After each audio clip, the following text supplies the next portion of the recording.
Okay, so welcome to the deep dive. Today we are going to tackle like a really, really central question for Mhm. anyone who is trying to understand Yeah, like how learning happens. absolutely. Um, what is it that makes a classroom like a really good learning environment? And then, Okay. how much does that environment, things like great teaching, having really clear goals, Mhm. and, positive interactions between teachers and students, how much does all that actually affect whether students do well Right. and whether they feel motivated to learn? We're really getting down to the nitty-gritty Yeah. of, the classroom. Yeah. This is a huge question in educational research. Yes, definitely. And I think we have some really fascinating research here that can give us a shortcut Okay. to understanding all this Right. without, getting lost in the details. Yeah, we don't want to get bogged down Right. Exactly. too much in the weeds. Yeah. So, yeah, so we're really going to be focusing on studies that use student ratings to try to understand classroom climate. Right. Those surveys where students tell us like what it's like to be in their class or, Mhm. what their teacher does. Yeah. Yeah, absolutely. And then researchers can, they take all of those individual responses from students and see what the overall picture is for the whole classroom. Exactly. Right. So we're not just looking at one student's perspective. We're really trying to get a sense of the shared experience You in the know, classroom. yeah, and I think that's really important because, classrooms are groups Yeah, and they have, a group dynamic, a group climate, a group feeling. absolutely. And so it's really important to not just look at individual students, but to really look at that group level. Yeah. And so I think one of the big puzzles that researchers constantly face when they're trying to study classroom climate Okay. is how many classrooms do you need to study? And how many students in each classroom Right. should you ask? That's a great And question. this is especially tricky Yeah, right. because research budgets aren't bottomless, right? Yeah. Nobody has unlimited money. Right, exactly. So you have to kind of make these choices Right. about how to spend your resources. Right. And the goal here is to get the most solid and reliable answers that we can about whether classroom climate truly makes a difference. Yeah. You want to get bang for your buck, essentially. Right. You want the biggest impact for the resources that you have. Exactly. Yeah. Exactly. So so this leads us to this really clever idea called optimal design. Yes. And I think of it almost like, we're trying to find the perfect recipe. Yeah. You want to balance the number of different classrooms that you look at with the number of student perspectives that you're gathering from each classroom. Hmm. And the aim is to either get the most powerful findings possible with the budget that you have Right. or to figure out the most cost-effective way to reach a level of confidence in your results. Yeah, I love that analogy of the recipe Yeah. because it really is about finding the right combination of ingredients Yeah. to get the best possible outcome. Exactly. And I think a key tool in this whole area of research is something called the multi-level latent covariate model. Okay. That sounds a little bit technical. It does sound a little jargony, Yeah. but the core idea is actually quite intuitive. Okay. And I think we can break it down in a way that makes sense. Great. So what this model helps researchers to do is get a clearer view of the connection between classroom climate and how students are doing academically. Okay. And it does that by distinguishing between what students generally feel about their classroom versus the unique experiences of individual students. Oh, okay. So it's teasing apart. Like, Yeah. what's the shared experience versus the Exactly. individual? Exactly. Okay. So, for example, if most students in a class feel like their teacher explains things really well, Mm-hmm. then that shared feeling is probably a pretty strong indicator of something real about the classroom climate. Right. It's not just a fluke. Right. And this is what we call the latent class mean in the model. Okay. And it helps us capture that overall shared experience. Okay. So we're not just taking, student A's rating, student B's rating, and averaging them together. We're using this model to try to come up with. Exactly. We're going a little bit deeper Yeah. Yeah. than just a simple average. Okay. And that's important because this latent class mean is actually a more reliable measure Okay. than just averaging potentially varied individual opinions. So it's less noisy. It's more. It's less noisy, it's more precise. Yeah. Okay. It's getting at the heart of what's shared in that classroom. Got it. Um, and so what's the big takeaway for us? I think it means we can get a much less distorted picture of how the classroom environment as a group level thing truly impacts student learning and motivation. I see. We're not getting distracted by all the individual noise. We're filtering out the noise It's out. and really looking at the signal. Precisely. Okay, I like it. And to really grasp why this approach of looking at the latent class mean is so valuable, I think we need to briefly touch on multi-level modeling. So in education research, we often deal with data that's kind of layered, Yeah. right? We have students within classrooms, and then classrooms might be within schools. Yeah, it's like those Russian nesting dolls. It's like those Russian nesting dolls. Yeah. You open one, and there's another one inside. Right. And so multi-level models allow us to analyze this kind of data in a way that respects those layers, Okay. right? So instead of treating every single student as completely separate, Right. multi-level models let us look at factors that operate at the student level Hmm. and factors that operate at the classroom level and how they might influence each other. I see. So, for example, we can see how the overall classroom atmosphere, which is a classroom level thing, Yeah. might predict how well individual students achieve or how confident they feel in their learning, I see. which are student level things. Got it. So the classroom level factor is sort of impacting all of the students Exactly. in it. Exactly. It's creating this kind of context or Yeah. environment that then affects students. Got it. And as we said, one of the main ways that we actually measure this classroom atmosphere is by getting feedback directly from students Mm-hmm. through surveys or questionnaires. Right. And these questions usually focus on the classroom as a whole or on the teacher's actions within that classroom. Mm-hmm. So you might have questions like, in our class, we are expected to, or my teacher often helps me when I'm stuck. Right. So it's not so much about, what is this individual student's experience, but more like Exactly. what is the sense of what's happening in the classroom? Right. What's the general climate like? Yeah, What are the yeah. norms and Yeah, expectations yeah. in this classroom? Okay. And then the next step is to take all of those student responses from one classroom and combine them, Mm-hmm. usually by calculating the average. Okay. And the idea is that this class average rating gives us an idea of the common perception of the classroom environment within that group. Right. So we're trying to find the signal in all that data, Exactly. not the noise. Exactly. Yeah. We're trying to smooth out some of those individual differences in how students see things and get at the heart of what's shared. Got it. Okay. But here's where it gets really interesting. Okay. How reliable are these class average ratings? That is a great question. Right, because we're assuming that they're telling us something real Right. about the classroom. Right. While they're often considered to be pretty good, the truth is they're not perfect. Yeah, there's going to be variation. There's always going to be some degree of variation. Right. And if we ignore that, it can actually lead to misleading results. So it could bias our results. It can bias our results. It Yeah. can distort the apparent relationship between classroom climate and student outcomes. Okay, so we have to be careful. We have to be careful. Got it. And this brings us right back to that multi-level latent covariate model. Okay. How does it help us with this issue of reliability? Right. Well, instead of directly using that potentially somewhat unreliable average of student ratings, Mhm. this model focuses on the latent class mean. Okay. So remember, that's the more accurate underlying shared sense of the classroom climate within that particular class. Got it. And the model uses some statistical techniques to account for the fact that individual student ratings aren't always perfect reflections of this shared feeling. Right. And it tries to pinpoint that more dependable group-level understanding. So it's almost like it's using the individual responses to hone in on the Yeah. real. It's like it's using them as clues Yeah. to get to the underlying truth. Yeah, like it's seeing past Yeah, those individual biases. Exactly. Okay. So I think a good metaphor here is like tuning out some of the static from individual responses Okay. to get a clearer signal about the classroom environment itself. Yeah, so we're trying to filter out the noise. Exactly. And get to the good stuff. We want the good stuff. The signal. Yeah. And this is really important when we're trying to figure out if classroom climate as a real group level phenomenon is actually making a difference in things like student achievement. Yeah. Does it actually matter? Does it actually matter? Yeah. So I think now we can kind of switch gears a little bit Okay. and talk about how we can use this knowledge Mm-hmm. to plan better research studies, Yeah. especially when we're working with limited funds. Okay, because nobody has unlimited money, Right. right? And so how do we make the best use Exactly. of the resources that we have? Exactly. Right. So let's imagine that we have a set amount of money for our research. Okay. and we want to get the most valuable findings that we can. Right.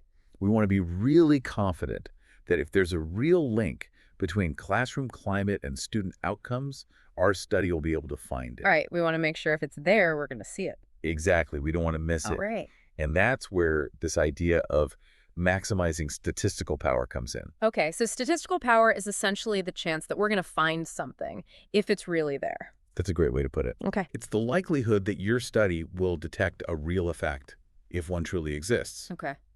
And when you have a limited budget, you can't just study every classroom and every student out there. Yeah. You have to make strategic choices. Right. So the goal of optimal design in this situation is to find the specific combination of how many classrooms you include in your study and how many students you survey in each classroom. Mm-hmm. That will give you the highest possible statistical power within your budget. Okay. So we're trying to find the sweet spot, Yes, the best combination. the perfect recipe. Yeah. Yeah. Right? And it's important to keep in mind that it's not just about the total number of students that we survey. Mm-hmm.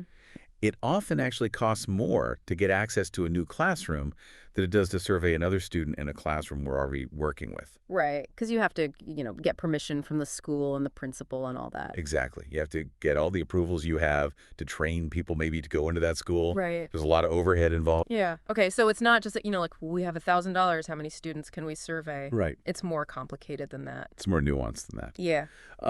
So the budget often looks something like this total budget equals the number of classrooms times the cost per classroom plus the total number of students times the cost per student. Okay. So it's kind of like a formula. Yeah, it's a little equation Yeah. that we can use to Okay. figure out how to allocate our resources. Okay. So what are the key things that are influencing this optimal design and our overall statistical power? So there are several important factors that come into play here. Okay. First is the number of classrooms that we include in our study. Mm-hmm.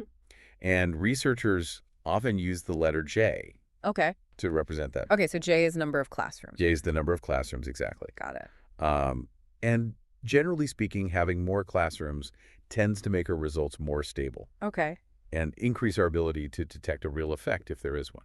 Okay. So more classrooms is generally better. More classrooms is generally better, all else being equal. Okay. All else being equal. Yeah. Okay. But of course, we have that budget constraint. Right. So we can't always just have as many classrooms as we want. Right. What about the number of students we survey in each classroom, which is often represented by N? Okay. So J is classrooms, N is students per classroom. Exactly. Okay. So having more students per classroom also generally helps to make our results more reliable Okay. and increase power, Okay. but only up to a point, Oh, okay. right? There are diminishing returns. Okay. So you don't get as much extra benefit from adding the 50th student Right. as you do from adding the 5th student. Right. So at some point it's just like, okay, we've kind of maxed out. Yeah, you're not getting as much bang for your buck Yeah. Okay. at that point. Interesting. So more of both is generally good, Okay. but we have to work within our budget. Another really key factor is what's called the intra-class correlation coefficient of student achievement. Okay. That's a mouthful. It is a mouthful, Yeah. and we often shorten it to ICC Okay. with a little one in parentheses, and then ICO for achievement. Okay. ICC-1 echo. ICC is one, exactly. Got it. And this tells us how much of the variation in student achievement is actually between different classrooms Mm-hmm. compared to how much it varies within the same classroom. Okay. So like, are students within a classroom all very similar, Exactly. or are they really different from each other? Yeah. Are they all clustered together? Yeah. Or are they kind of spread out? Okay. And if this ICC is high, meaning that the average achievement levels tend to be quite different from one classroom to another, Mm-hmm. then the optimal design tends to favor having a larger number of classrooms Okay. and a smaller number of students per classroom. Okay. And somewhat surprisingly, a higher ICC WANAC actually reduces your power to detect the effect of classroom climate. Oh, that's interesting. So it's almost like if the classrooms are already very different in terms of achievement for reasons other than the climate, Right. It's harder to see. It's harder to isolate the impact of the climate itself. Right. Okay, that makes sense. Yeah.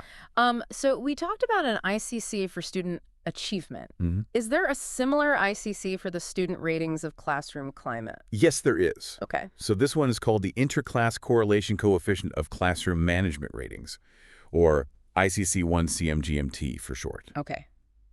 ICC-1 CMGY. ICC-1 CMGMT. Got it. And this one tells us how much agreement there is among students within a single classroom in their ratings of things like classroom management Okay. or teacher support. So are they all kind of seeing things similarly? Exactly. Are they all on the same page Yeah. about what's happening in the classroom? Okay.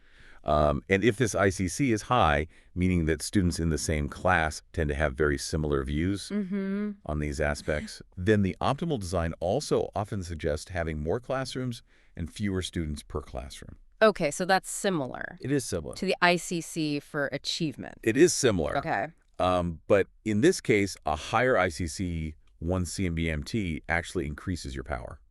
Oh, so that's different. That is different. Okay, so the higher the ICC-1 CMDMT, the more power we have. The more power you have, exactly. Okay. And that makes sense, right? Because if students within a class largely agree on what the classroom climate is like, Mm-hmm. then the average rating for that class is probably a more accurate reflection Right. of the true climate in that room. It's a stronger signal. It's a stronger signal, exactly. Okay. Okay, so then we have what's called the between slope. Okay. And this is the actual relationship we're trying to find. Mm-hmm. How much does the overall classroom climate in a class predict the average student outcomes in that class? Okay, so is there a connection Is there a connection? between those two things? Exactly. And if this relationship, which we call the slope, is stronger, Hmm. meaning a bigger impact of climate, Yeah. then the optimal design suggests that you can actually achieve good power with fewer classrooms Okay. and perhaps more students per classroom. Interesting. And a larger between slope also boosts your power. Okay, so a larger between slope, more power. More power, exactly. Fewer classrooms needed. Fewer classrooms needed, potentially. Potentially got it. Yeah. Okay, and then finally there's what's called the within slope, Yes. which looks at the relationship between an individual student's rating of the classroom Mm-hmm. compared to the average for their class Right. and their own individual outcome. Right. So this is looking at the individual level Yeah. relationship. Okay. And if this within student relationship is stronger, the optimal design tends to favor having more classrooms Okay. and fewer students per classroom. Okay. And it also tends to increase your power to detect the between classroom effect. Okay, so a strong within slope also means we probably want more classrooms. Exactly. Okay. Yeah. So there are a lot of interconnected factors here. It's complicated. It is complicated. But I think what I'm hearing is that, like, if student achievement naturally varies a lot between classrooms, Mm-hmm. you're going to need more classrooms in your study. That's right. But if students within a classroom tend to agree a lot about the classroom climate, Yeah. that's helpful. That's helpful for getting reliable results. It makes things a little bit easier. Exactly. And if the classroom climate has like a really strong impact Mm-hmm. on student achievement, Yeah, you might not need to study as many classrooms. that's right. You can get away with a smaller sample size. Okay. So visualizing these relationships, I think, is incredibly helpful. Yeah, I think so too. But now let's think about it from a slightly different angle. Okay. What if researchers have a specific level of statistical power they want to achieve? Mm. So say they want to be 80% sure Mhm. that they'll detect a real effect if it's there. So we're setting a bar. We're setting a bar. We're saying this is our goal, This is our goal. 80%. Exactly. All right. In that case, the question becomes, what's the minimum amount of money they need to reach that level of confidence?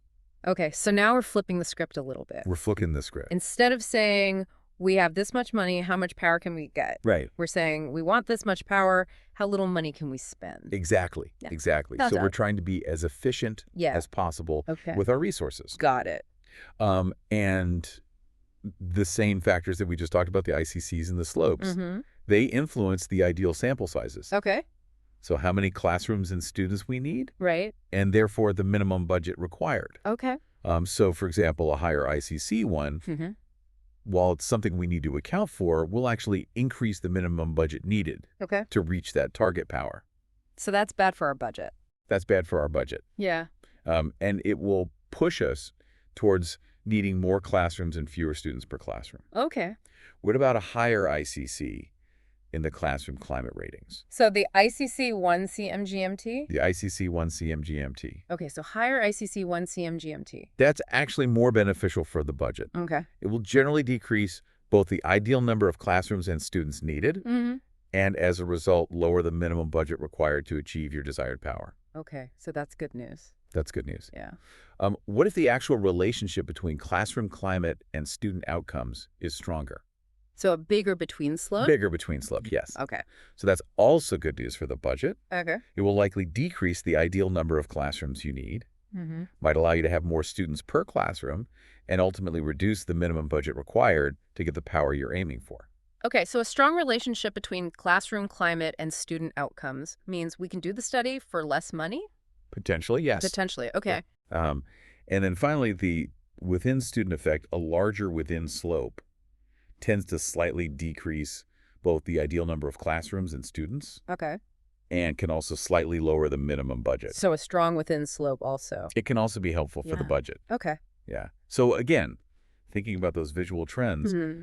a lot of natural variation in student achievement between classrooms makes it more expensive Yeah, to get reliable results because we need more classrooms. because you need more classrooms Yeah. to capture all that variation. Well, Whereas if there's a lot of agreement among students within classrooms about the climate, yeah. that can make it cheaper to do the study. Right, because we have a really clear signal Exactly. coming from each classroom. You don't need as many classrooms to get a good estimate Okay. of that climate. That's really interesting. Yeah, it's all about understanding these trade-offs. Yeah, and I think this really highlights that, planning a solid research study isn't just about picking some convenient numbers.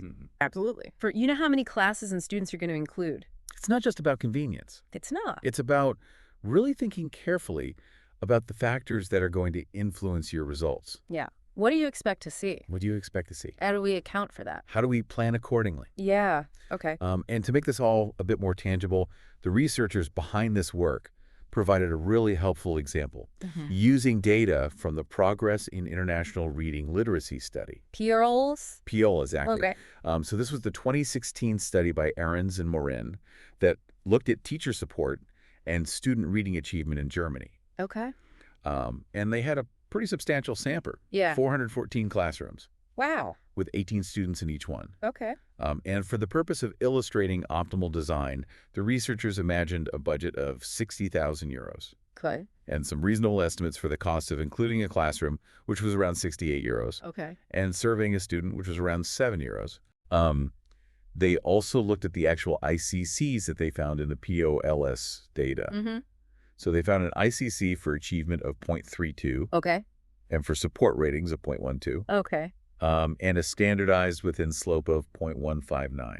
Okay, so those are some real world numbers. Those are real-world numbers from a Yeah. large-scale study. Yeah. Okay. So with those numbers in hand, what did the optimal design perspective tell them? Okay, good question. Well, if they had wanted to detect a small standardized between slope, let's say 0.1, Mm-hmm. with their hypothetical 60,000 euro budget, the optimal design for getting the most statistical power would have been about 395 classrooms Okay. with 12 students per classroom. Okay, so their actual design wasn't too far off in terms of number of classrooms, That's right. but they had more students in each class. They did. Okay. However, the power that they would have achieved with that design was only around 73%, Oh, okay. which some researchers might consider to be a little bit on the lower side. Okay, so maybe not ideal. Maybe not ideal.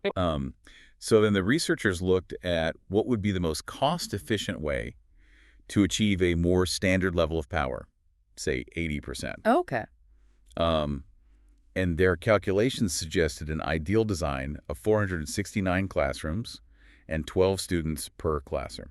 Okay, so the ideal number of students per classroom stayed the same, Yes. but they would have needed more classrooms. They would have needed more classrooms, Okay. and that would have required a budget of approximately 71,250 euros. Okay, so a little bit more expensive. A little bit more expensive Yeah. than their hypothetical budget. Right, but now I'm thinking back to the actual PRLS study. Yes. They had 414 classrooms and 18 students per classroom. That's right. So what was the actual power of that design? It turned out to be 83%, Oh, wow. which is actually quite strong. Okay, so they were good. They were good. They didn't need to change anything. They didn't need to change anything. Okay. So while the optimal design calculations based on their assumed budget and desired effect size suggested some potential adjustments, the original PRLS study was indeed well-powered. They got lucky. They got lucky. Okay. And I think this really highlights how these optimal design principles can be valuable not just for planning new studies, but also for evaluating how effective existing studies have been. Right. So we can go back and say, okay, were these studies Exactly. well developed? Were they well powered? Yeah. Did they have a good chance of finding what they were looking for? Okay.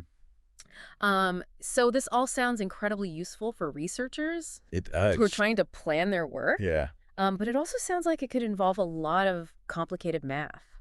Yeah, you were throwing around a lot of formulas and, ICCs Yeah. and slopes and all this. I know it can get a little bit technical. Yeah. So is there an easier way to approach this?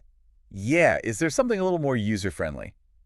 There is. All Okay, right. so the researchers actually developed a user-friendly web application. Oh, wow. It's called a Shiny app. Okay. And it's specifically designed to help researchers plan their own studies on classroom climate. Oh, fantastic. So it takes all that complicated stuff and makes it easy? Exactly. It Yeah. takes all the complex formulas and puts it into a really nice interface that's easy to use. Okay, so it's like a calculator almost. It's like a calculator. It's interactive. You can play around with different values. Okay. And it serves two main purposes. Okay. First, it's a practical tool that helps you figure out the optimal design for your specific study. Okay. And second, it's also a way to better understand how those different factors we've been discussing. The ICCs and